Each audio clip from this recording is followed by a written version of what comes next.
वो आ रही है फार्मा कंपनियों की। फार्मा कंपनियों ने जिस तरह से मेडिसिन को अब एक व्यापार बना रखा है, उस व्यापार के खिलाफ अब आयुर्वेद भी सामने दिखाई देने लगा है।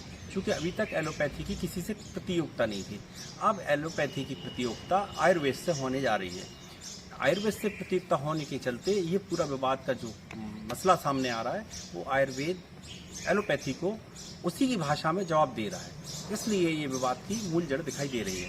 आपको बता दें कि बाबा रामदेव और उनकी टीम और उनकी रिसर्च कंपनियां, जिसको कहें रिसर्च टीम, ने वो कर दिखाया है जो आयुर्वेद के दौर में आज तक किसी ने नहीं किया था।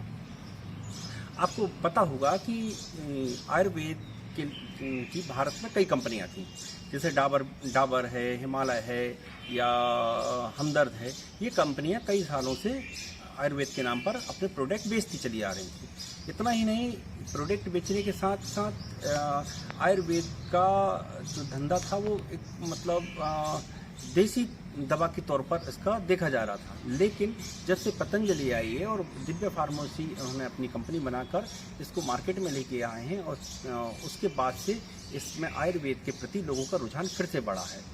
अभी तक आयुर्वेद को एक ऐसी पैथी के रूप में जाना जाता था कि जो असर तो करती है लेकिन बहुत धीरे करती है और उसके बहुत ज़्यादा परिणाम नहीं होते हैं। लेकिन अभी वर्तमान में जो बाबा रामदेव काम कर रहे हैं, या पतंजलि काम कर रही है, या बालकृष्ण जी जो काम कर रहे हैं, वो काम इतना अनूठा कर रहे हैं, भारत के लिए गौरव की बात होना चाहिए।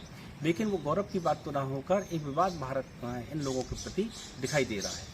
आपको बता दें कि एलोपैथी जिस पैटर्न पे काम करती है, उसी पैटर्न पे आज आयुर्वेद काम करने लगा है। Ayurveda human trial, animal trial के साथ अपनी प्रतियोगिता उनके सामने रखने लगा है।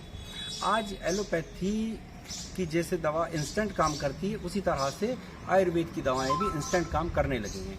आयुर्वेद की जैसी हम दवा की बात करें, जैसे बीपी ग्रेड है, तो बीपी ग्रेड से आप जैसे बीपी ग्रेड खाते हैं तो बीपी ग्रेड से बीपी तुरंत डाउन होना शुरू हो जाता है या कंट्रोल हो जाता है। और इसकी दूसरी बात ये है कि इसके साइड इफ़ेक्ट भी नहीं है, ऐसा बाबा रामदेव या उनकी कंपनी कहती है।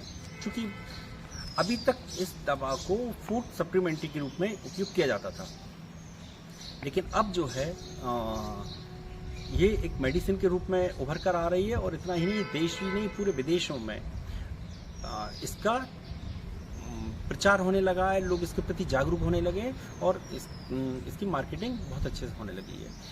तो ये जो पूरा हम विवाद समझ पा रहे हैं, तो इसका विवाद का मूल कारण जो हमें दिखाई दे रहा है, वो यही कारण दिखाई दे रहा है कि कहीं ना कहीं ये प्रतियोगिता का विषय है, और इसी प्रतियोगिता के चलते ये सब बात चल रही है। और इंडियन मेडिकल एसोसिएशन के नाम पर जो कानून बना रखे हैं, उन कानूनों को अभी धीरे से ये चुनौती भी मिल रही है, और उस चुनौती के चलते ये मुझे लगता है कि ये मामला बड़ा आगे तक जाएगा और देश की जनता इसमें जागरूक होगी।